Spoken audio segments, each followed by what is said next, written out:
Bueno, eu comentaría pois a utilidade que teñen este tipo de auditorías. Se a da enerxía, por exemplo, foi moito menos practicada que a da agua, non? Tamén é certo que é máis complicada, como veremos. Entón, pero hai un programa que podes ollar que é Fogares Verdes, e tamén o hai polo, como se chama, o Centro de Interpretación e Educación Ambiental, o CIAN, ou algo así, de Balsaín, Pedro. Sí, CNEA, sí, CNEA. CNEA. Sí, pois ten ese programa de hogares verdes. Entón, e o que fan, o que fixeron durante tempo, pois este tipo de cuestións, é dicir, equipos de educadores ambientais, pois que poden ir ás vivendas e informar a xente tanto de como poden aforrar agua, de como poden aforrar enerxía, etc. Iso, pois, sigue sendo necesario porque, se ben houbo, se fixo algún traballo neste sentido, pois non chegou nin a unha parte pequena da poboación, non? Entón, aí teñen unha aplicación importante. E logo, eu creo que teñen tamén unha aplicación importante, pois, de cara a aos centros de ensino medio en xeral e primario, como actividades de distinto tipo, e a ferramenta en sí, o que é a auditoría dirixida á minimización, pois é a mesma metodoloxía que logo se aplica na industria química ou en sitios máis complexos, non? O que pasa que aí xa con formularios e cuestións máis achegadas, digamos, a unha realidade máis complexa, pero a realización no fogar, pois ten, é dicir, o utilizar o fogar, igual que o centro educativo, como laboratorio para as cuestións de sustentabilidade, de eficiencia, etc., pois eu creo que é importante. Sí, sí, a mí me parece fundamental. É uns aspectos que eu insisto moito, claro. Entón, non sei, a ver se xurde algunha pregunta despois de ver o tema de auditoría enerxética no fogar, de acordo? De acordo, non? Entón, espero que agora funcione ben as presentacións. Entón, xa vimos o fundamento é o mesmo da auditoría dirixida á minimización ou á reducción en orixen, e vamos por pasos. Por tanto, o primeiro paso, o acordo das persoas que viven no fogar, digamos que aquí as preguntas son distintas, pero o obxectivo pois é un pouco o mesmo. Saber cal é a percepción que teñen sobre o uso da enerxía e registrar pois a disponibilidade a cambiar hábitos ou adoptar medidas para a reducción do consumo. De acordo. Este tipo de metodoloxías, que non comentaba agora nesa aplicación, pero noutro sentido, pois digamos que recollen os principios pois tamén dos sistemas de xestión ambiental. De alguna maneira, pois na liña do EMAS europeo ou da ISO 14000, etc., pois siguen esta metodoloxía que se levaron, digamos, de outro tipo de actuación, porque a auditoría dirixida a auditoría da agua pois xa é moi clásica na educación ambiental, non? E neses outros sistemas posteriores, posterior ao ano 2000 prácticamente, a finais dos 90, pois, por exemplo, os pasos poden ser parecidos. A diferenza é que o sistema de xestión ambiental non ten necesariamente un obxectivo de reducción en orixen, de prevención, un plan de prevención, senón un sistema de avaliación ambiental únicamente. E o que diferencia isto que nos vemos aquí, pois é ese obxectivo dirixido á prevención, non? Dirixido á reducción en orixen. Ben, imos co paso 2, a información disponible.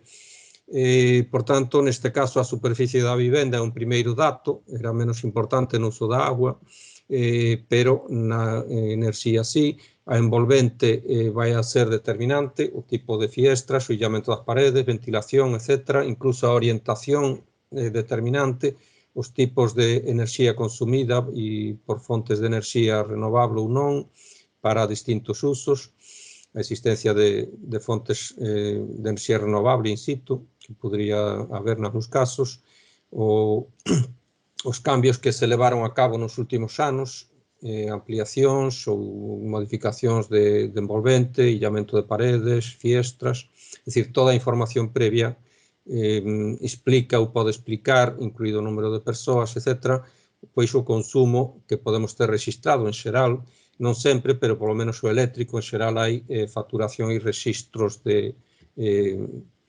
continuados no tempo, non? e cando se factura pois de forma fixa pois tamén o gas natural ou o propano, etc. O mellor non hai rexistro pois de bombonas de butano ou de propano ou de consumo de leña, etc. Non? Bueno, toda a información disponible e nesa entran, por tanto, os contratos de facturación. O paso 3 é o inventario de hábitos e equipamentos actuais. Antes falábamos de actividades consumidoras de agua, agora serán actividades consumidoras de enerxía, que son aquelas que fan uso da electricidade ou de outro combustible, calor, vapor, auga quente ou refrigeración, incluso cando non hai ningún combustible por medio ou fonte enerxética. Nós podemos ter un servizo, un suministro de agua quente que se dá en algúns casos a nivel comunitario e o que nos están suministrando é non só agua, sino tamén unha enerxía asociada. Non? Entón, aí entraría dentro do consumo de enerxía. Entón, hai uns factores de consumo, os factores de consumo van a ser os equipamentos empregados e os hábitos, por tanto, na mesma liña que a da agua. Cales son os tipos de equipamentos? Pois aquí podemos facer unha clasificación por usos da enerxía, usos en iluminación, electrodomésticos que poden ter distintas finalidades, equipos de informática e audiovisuais, equipos para agua quente sanitaria, equipos para calefacción, non sei de ser o caso tamén para climatización. Por exemplo, en climatización podemos meter un deshumidificador, que é moi frecuente, inda que no noso caso non é tan frecuente pois sistemas de aire acondicionado, pero si pode ser frecuente pois os deshumidificadores. E outros consumos, non? E os hábitos poden ser individuais ou colectivos, e o consumo total debe ser a unha mestura de hábitos. Hai cuestións que son necesariamente colectivas nunha vivenda e outras que poden ser individuais. Por tanto, sempre que se dispoña de información diferenciada, será útil dos hábitos de cada persoa. Ben, unha táboa tipo para a descripción en detalle de cada equipamento e hábitos. Entón, decíamos que para cada actividade consumidora de enerxía, pois, iluminación, por exemplo, pois todas e cada unha das lámparas, pois teremos que saber o tipo, a potencia que teñen, si temos información da clase enerxética, A, B, C, A+, A2+, etc., o tempo de uso, o consumo, que nalgúns casos é o produto de potencia por tempo, no? En iluminación, por exemplo, e é moi fácil calculalo, por tanto, de acordo, pero non sempre é así. Por exemplo, cando pasamos a frigoríficos, o frigorífico, que normalmente é un uso colectivo e non individual, a lámpara pode ser colectiva ou individual, o frigorífico, pois, o consumo non é o produto da potencia por tempo, e iso hai que telo moi en conta, e é unha das dificultades principais dunha auditoría enerxética no fogar, xa poder estimar o consumo a partir dos datos disponibles. Entón, o frigorífico está sempre conectado, pero non está sempre consumindo, senón que funciona por tira da rede, digamos, por momentos. Entón, o que necesitamos é o consumo anual que nos lo dá pois o catálogo do fabricante, nos dá unha estimación. Outra cuestión sería que, ao mellor, pois, o consumo pode aumentar por deterioro da eficiencia, etc.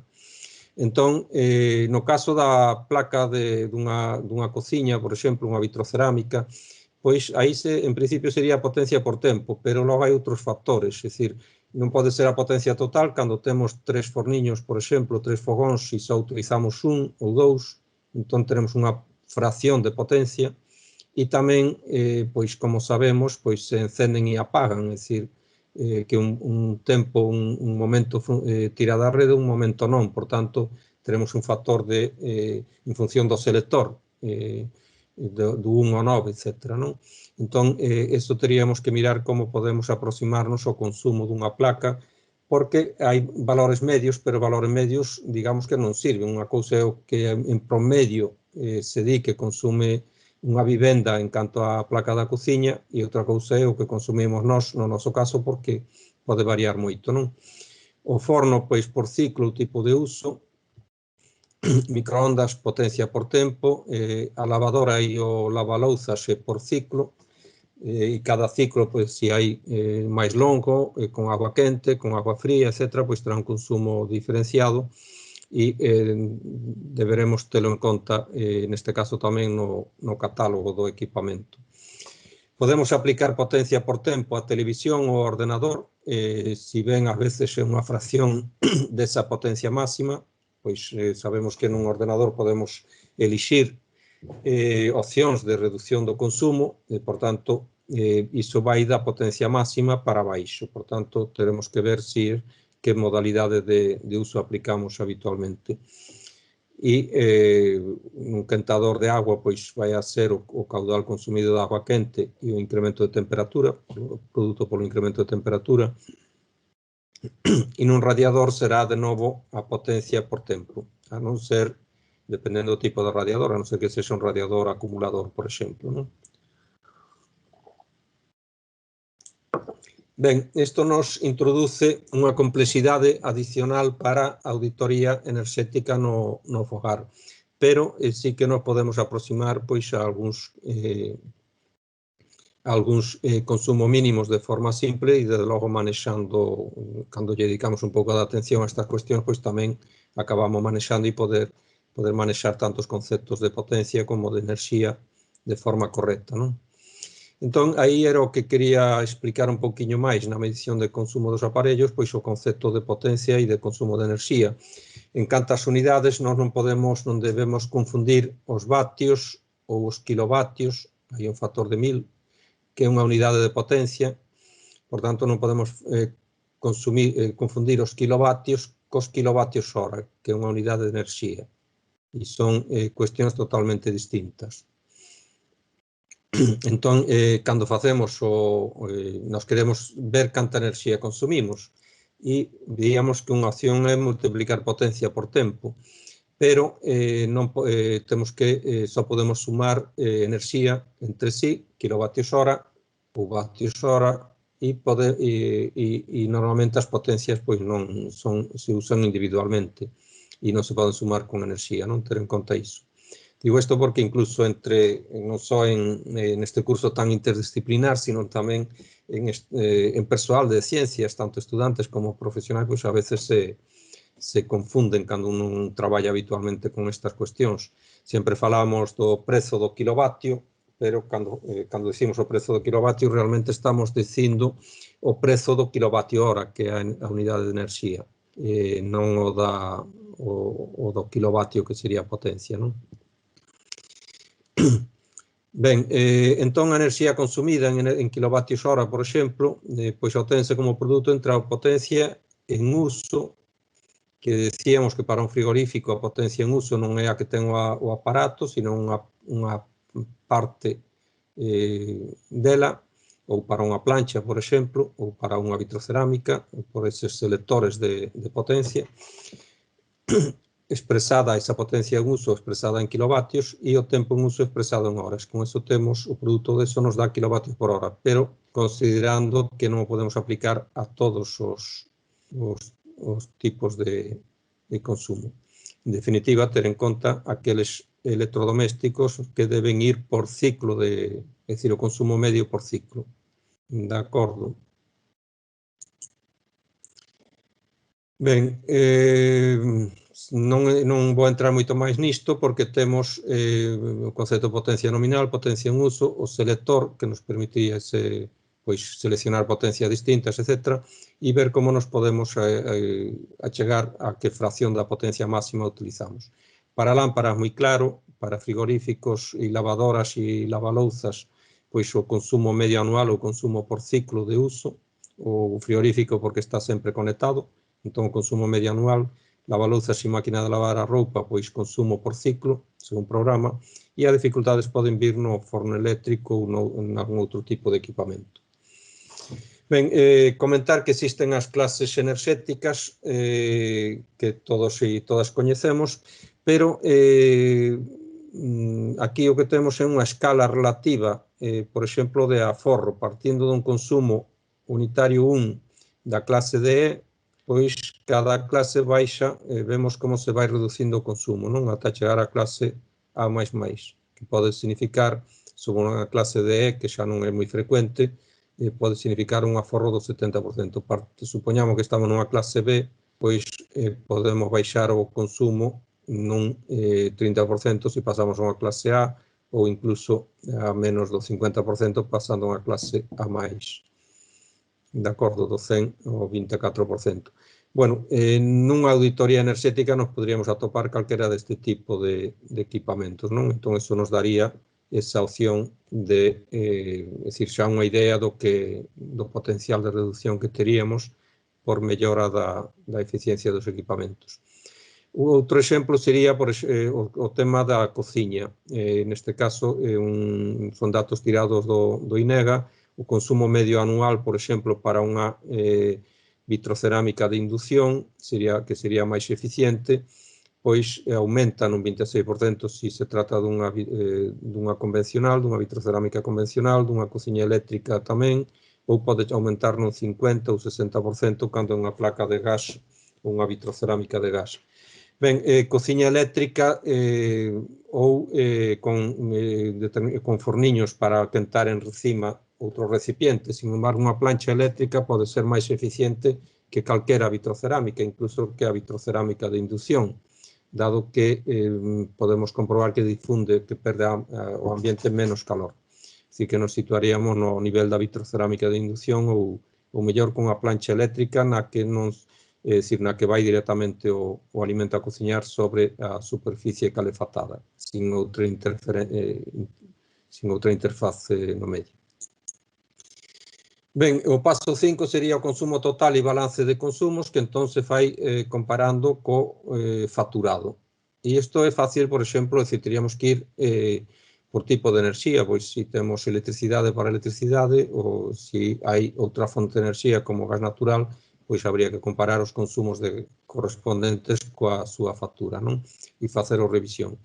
Decía que o tema é máis complexo e ven tamén polos factores de conversión de enerxía para unificar a enerxía única, pero en gasóleo nos van dar datos de litros consumidos, non de kilovatios, entón pasado a kilovatios. En gas natural nos poden dar datos de kilovatio ou datos de volumen, entón tamén teríamos que transformar todo a mesma unidade de enerxía, kilovatios hora, para poder ver o consumo proporcional e se estamos comparando, por exemplo, gas natural con enerxía eléctrica, pois só podemos comparar en unidades de kilovatio, nas mesmas unidades de enerxía, por exemplo, kilovatios hora. De acordo, entón ter en conta eses factores e logo que os índices de consumo poden establecerse, é dicir, que consumimos moito ou pouco, pois podemos miralo por metro cuadrado, podemos miralo por persoa usuaria e día, ou por ano, etc. Entón, ter en conta que o consumo medio nas vivendas é moito maior, por exemplo, nunha casa illada, no que se considera unha casa, que nun piso, dado que a envolvente é menor e as envolventes dun piso están parcialmente calefatadas polo piso da baixo e do arriba. Entón, de feito, é prácticamente o consumo por metro cuadrado é doble nunha casa que non este ben illada, e nas que hai actualmente no parque de vivendas, é casi o doble do que nos pisos. E calquera deles no parque de vivendas actuais están moi mal illados, é dicir, hai información sobre iso e é unha das liñas de aumento da eficiencia enerxética que se deben ter en conta no futuro inmediato, non? O paso 6, opcións e potencial de reducción de consumo de enerxía. Pasaríamos a elaborar ese plan de prevención de reducción do consumo. O primeiro, identificar todas as opcións disponibles. O segundo, facer a avaliación da viabilidade técnica e económica. E aquí aplicaríamos os mesmos criterios que no caso da agua, coa consideración de sermos conscientes de que aquí pasamos a cifras económicas completamente distintas. As facturas de enerxía pois multiplican por 5, por 10 as facturas da agua, ou máis incluso, non? Entón, digamos que xa a importancia económica que pode ter o aforro de enerxía pode ser moi importante. e sí que pois facer, non está ao alcance desta auditoría, pero facer estimar o aforro que pode ter un cambio de envolvente, por exemplo, de fiestras, etc., podemos ver que terían que son cifras importantes a nivel económico e, por suposto, de emisións. Ben, e finalmente o paso 7, programa de uso eficiente da enerxía, coa elección das opcións a implantar en función da súa viabilidade e do aforro que nos permiten. O informe da auditoría, pois o que se propón aquí de cara a este curso pois é recabar esta información mínima, localización, superficie, número de persoas na vivenda, consumo previo faturado, kilovatios hora por día. Nós poderíamos restringir a auditoría, por exemplo, a consumo eléctrico, se temos varias fontes e está máis complicado noutro tipo de cuestión, ou facelo completo para todas as fontes de enerxía, que sería o ideal. Consumo previo estimado en ecoauditoría, consumo posterior, é dicir, ten a mesma estrutura que víamos para a agua. E tamén temos disponible un manual de auditoría de consumo de enerxía no fogar que aparece nesa ligazón da páxina da UDC, da Oficina de Medio Ambiente. Ben, neste caso, desde a OMA, e creo que xa foron presentadas, pois temos o portal xeral de enquisas e Mapique que nos permiten o cálculo da pegada ecolóxica e unha delas nos rexistra o consumo, a pegada ecolóxica por consumo de enerxía. É unha ferramenta máis simple que a auditoría, é dicir, non require facer a auditoría que estamos a ver, pero si require información da consumo, de facturación, etc., e dá moita información útil tamén para afondar despois o que é a aplicación, para afondar despois na auditoría. E xa para irmos co apéndice, pois salientar algúns elementos como poden ser a distribución media por categorías de uso, é dicir, isto que corresponden a media, por exemplo, ano 2015, a nivel de España, en calefacción, en electricidade únicamente, este consumo eléctrico, e isto sería consumo total. En electricidade, a maior parte da calefacción non se fai con electricidade, sería o 7% do consumo eléctrico. Vemos que en enerxía total é o 47%, a maior parte, por tanto, faise con outro tipo de combustibles como gas natural, gasóleo, etc.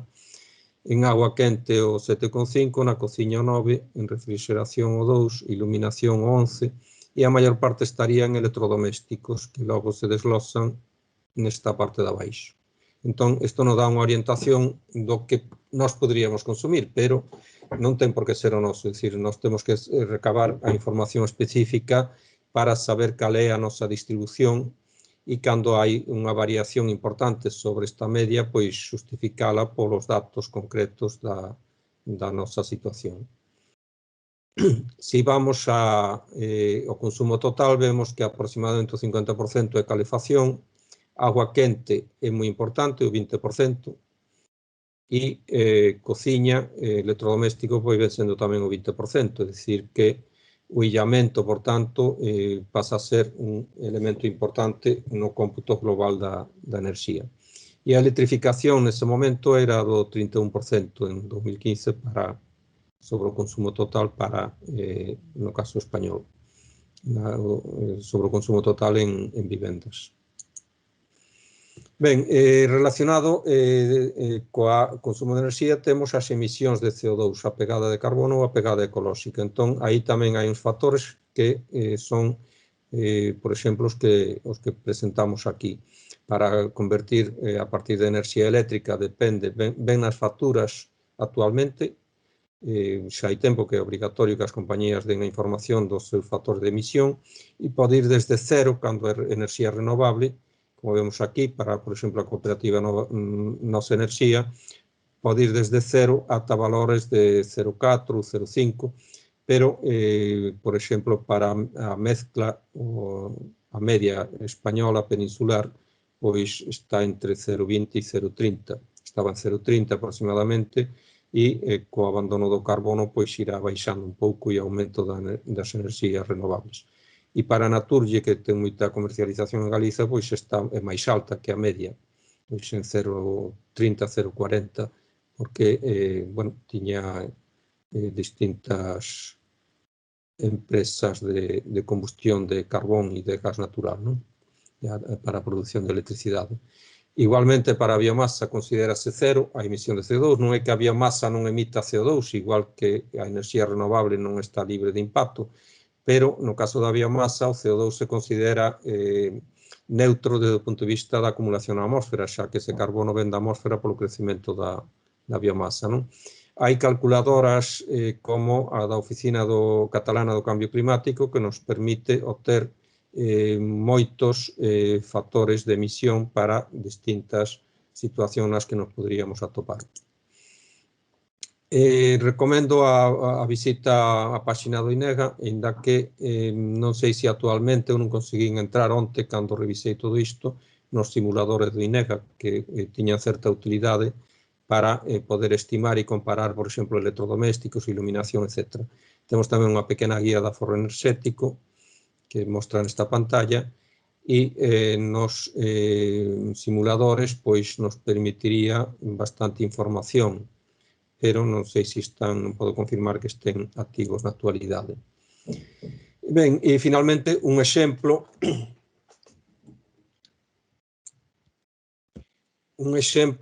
aplicado a unha vivenda, no que, pois, ao mellor non sea aclaratorio de algunhas cuestións e tamén se dan as ligazóns de como se resolveron. Pode que algunha non este activa na actualidade de como se resolveron, pois, algúns dos cálculos. Entón, datos da vivenda e datos de consumo e de facturación, etc. E podemos ver o inventario de equipamentos, de consumos, de usos, para un caso concreto con toda a información registrada e como podemos acudir ao fabricante, a distintas ligazóns, etc. e recabar información de consumo. Se queremos facer unha auditoría pois con todas as garantías, pois teremos que recabar toda a información necesaria ou poderíamos facer tamén uso de medidores de consumo, pero os medidores de consumo pois sirven para un caso concreto, cando nos desviamos desa medida, é dicir, teríamos que facer moitas medidas en situacións diversas, non? Pero sí que hai medidores de consumo que se poden colocar no enchufe ou no sobre o cable que nos darán o consumo que pode estar o que está tirando da rede un aparato concreto a nivel de enerxía eléctrica. Ben, tamén o exemplo de cálculo para a auga quente sanitaria, por exemplo, cerca do 10% nun termoeléctrico pois é o consumo pasivo, é dicir, o ter agua quente que está perdendo enerxía porque hai un gradiente térmico en relación ao ambiente externo, e o resto do consumo pois é proporcional ao consumo de quentar a agua, dependendo da temperatura inicial e da temperatura de uso final. Aí temos máis información de electrodomésticos, por exemplo, de distintos cálculos. E climatización, pois o consumo de deshumidificador, etc. E aquí o resumo de consumos. Se nos fixamos na media, na porcentaxe anual, media anual, pois nesta vivenda o 55% sería a calefacción, está por arriba da media que nos aparecía no INEGA, que era o 47, creo recordar, que acabamos de ver. E lle seguirían pois usos como agua quente sanitaria con 9% e refrigerador con 9%, co 10% placa de cociña. De acordo, podemos ver os consumos distribuídos. Claro que a media anual, se a facemos no verán, pois non hai calefacción, definindo o período de verán, que son 6 ou 7 meses sin calefacción, pois cambian un pouco. Entón aquí pois aumentan os consumos destes factores de agua quente sanitaria, refrigerador, placa de cociña, etc. Podemos ver o peso de calquera dos equipamentos.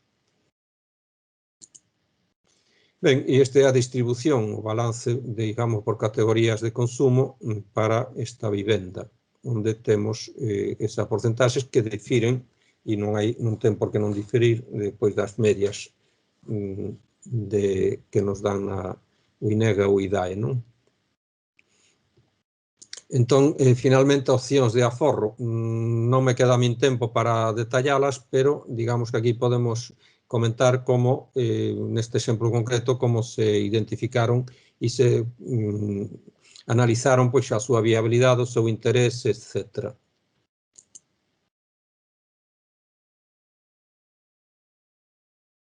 Entón, fixarme únicamente, xa para terminar, que o aforro potencial nesta vivenda se establecía entre o 12 e o 16%. Segundo, reducir 1 grado ou 2 en calefacción, é dicir, pasar en calefacción, reducir 1 grado, pasar pois de, non sei, de 20 a 19, por exemplo, ou de 19 a 18 grados, que é unha cuestión, por suposto, voluntaria, que un pode considerar de confort ou non, pero eso tiña unha reducción importante e o resto, pois reducir 1 grado serían 4%, 8% se reducimos 2, e ata un 16% debido a outras actuacións de reducción. Isto un 10% de reducción pois se pode traducir pois nunha factura que pode ser de entre 500 e 1000 euros ao ano, pois se pode traducir nunha cantidade que realmente permite pois moi pequenas actuacións, non? Dicir, o prezo da enerxía hoxe en día, que hai unha idea de que é moi caro, pero o prezo da enerxía realmente non fai competitivo na maioría dos casos as medidas de eficiencia enerxética, por exemplo, cambiar unhas fiestras ou aillar unha casa. Se nos saen 10 anos ou 15 anos, pois está indicando que é máis barato comprar enerxía e manter a casa mal aillada. Outra cousa é o confort, porque unha casa ben aillada e ben climatizada pois pode ter outros beneficios adicionais do aforro enerxético, non? Pero todavía nos di que como os custos da enerxía, por exemplo, os custos ambientais non están internalizados. Bueno, sobre este mesmo exemplo, pois podemos ver a facturación, o rexistro de facturación e o potencial de reducción de emisións de CO2, pois estaría en as emisións en 2500, se cambiamos a enerxía renovable, pois pasaríamos a cero, 2500 toneladas, isto deben ser kilogramos ano, 2,5 toneladas, debe haber un erro de unidades. Entón, un 15% de aforro, pois estamos falando de unhas 300 ou 400 kilogramos por medidas que se comentaban aquí de baixo custo ou sin custo, como a reducción de 1 grado e outras medidas de aforro. Ben, e isto é todo en relación coa auditoría de enerxía.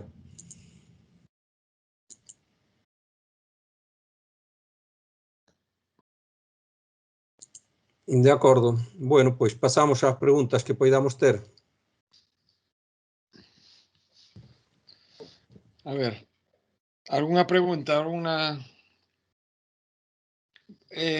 bueno, vou empezar eu, Manuel. Entonces, unha pregunta en relación á enerxía fotovoltaica.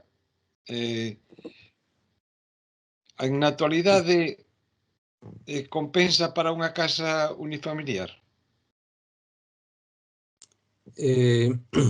Económicamente? Sí.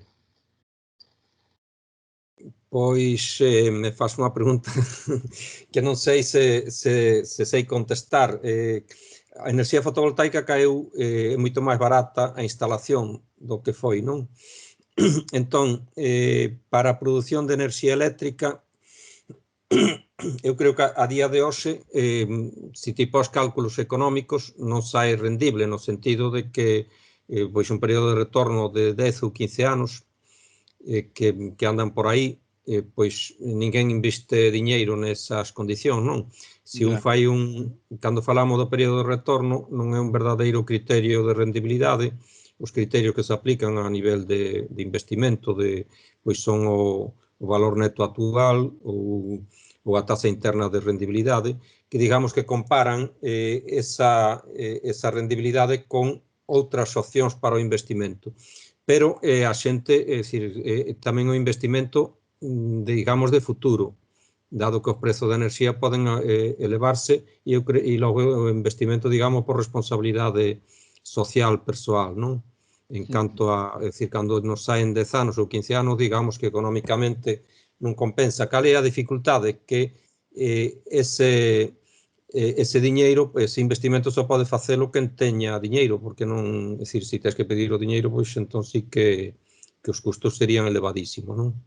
Esa é unha das cuestións. Eu era para... Sí. No, dime, Manolo, dime. Desde un punto de vista práctico, o que é máis rendible, decir, o que nunca vai a ser rendible é poñer enerxía fotovoltaica ou renovable de outro tipo, digamos, para manter niveis de consumo moi elevados por deficiencias, por exemplo, en illamento. Claro. Decir, unha enerxía renovable nunha vivenda pois ten que formar parte dun proxecto integral de construcción bioclimática, non? De construcción pasiva. Entón, reducindo moitos consumos, entón o balance se pode facer aí, e aí pode ter unha rendibilidade claramente distinta. Estamos falando de prezos ao final similares, un custo algo máis elevado do investimento e un aforro no tempo. A dificultade está na cuestión do investimento, é dicir, que é dicir, poñer o diñeiro, hai que contabilizar, digamos, o prezo do diñeiro, pois nunha hipoteca, etc., non? Un préstamo. Grazas, Manolo. No, agora para ver se animaba a xente a preguntar algunha cousa. A ver, algunha pregunta, un comentario, que polo menos que vos parece pois a información que se acaba de dar, que bueno, para mí parece interesantísimo, ¿no? Todas estas cuestións de que nos queden claras, e además, sobre todo, como futuros docentes, a importancia que que teñamos en conta o excesivo consumo de agua e de enerxía, ¿no? Para logo poder tamén traballar nas nosas clases, ¿no? Con esta temática realmente para conseguilo, non? Non que sea só preocupación sobre o tema, sino actuar, como dixemos outras veces, non? Entón, a ver, que? Alguén pregunta algo? Sabes, Manolo, igual, en todas as sesións, pero bueno, o próximo día digo... Bueno, comento eu porque nalgúnha lle preguntaría, non imos facer claro. porque xa non nos queda tempo tampouco, pero claro, moitas estudantes que viven en piso pois din, bueno, pois eu non podo cambiar porque pois isto é cousa do propietario, etc., non? E digamos que incluso nun piso no que un vai estar un ano, 2 ou 5, é dicir, que vai estar, non sabe se ata fin de curso ou o curso seguinte, hai opcións de aforro importantes. Por exemplo, eu non comentei aquí o LED actualmente, pero a reducción e unha lámpara, pois unha pode utilizar e logo pois seguir utilizando a noutra vivenda, non? E sí que a factura nun piso de alugueiro pois xa sigue pagando o cliente. Igual que utilizar un perlizador nunha villa ou adaptar unha villa. É dicir, hai moitas opcións de reducción do consumo e eu traballando, porque esta auditoría sí que a fixemos en curso de ciencias, non? E, bueno, pois moita xente ao final sí que adoptaba porque atopaba medidas de reducción do consumo de agua ou de reducción do consumo de enerxía, non? Importantes. Claro, e ademais insistir que aforra diñeiro, que tamén é unha forma de animar a xente para que o faga. Ao final aforras diñeiro. Pois xa no tema de enerxía son importantes as cifras. Outra cousa que fundamentalmente normalmente un non vai a facerse máis rico, tampouco máis pobre, pero sí que con menos gasto, con gasto similar, pois poderá reducir moito a súa pegada ecolóxica. Pois sí que... Con gasto un poquinho máis alto, en algúns casos tamén é certo, non? Que fai falta máis. Pero a cuestión fundamental é o crédito, é dicir, o non ter a disponibilidade para acometer as medidas, porque se saen rendibles a 10 ou a 15 anos, a vida media dunha vivenda é maior. No, claro. E a dos usuarios, pois tamén, non? Entón, é dicir que, ainda que cambien de vivenda. Pero aí neste momento está o plan, o PANIEC, o Plan Nacional de Enerxía e Clima, que, bueno, pois adopta, igual que o fomento da enerxía renovable, solar ou eólica, etc., pois tamén medidas de eficiencia enerxética. En concreto, hai un plan de rehabilitación que creo que en Galiza seguimos perdendo esas oportunidades, non se está, desde a administración non se está traballando pois para sacar proveito e facer viable a eficiencia enerxética en vivendas que non a teñen porque foron construídas pois hai 20, incluso hai menos anos, hai 20, hai 40 ou hai 50 anos, e que actualmente necesitan un investimento, digamos, colectivo, e habría que chegar a fórmulas de aumentar a eficiencia enerxética máis que de subvencionar o consumo, non se falamos, por exemplo, de distribución social.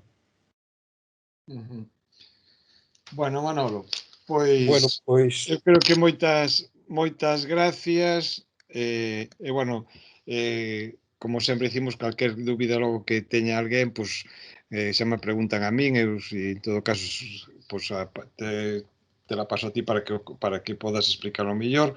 Espero que, bueno, que eso, que os que estivemos aquí, pois, polo menos por miña parte, pois aprendi moitas cousas e, sobre todo, que as levemos á práctica. De acordo? De acordo, pois Manolo, eso, deixamos o tema por hoxe e moitas grazas a todas e a todos.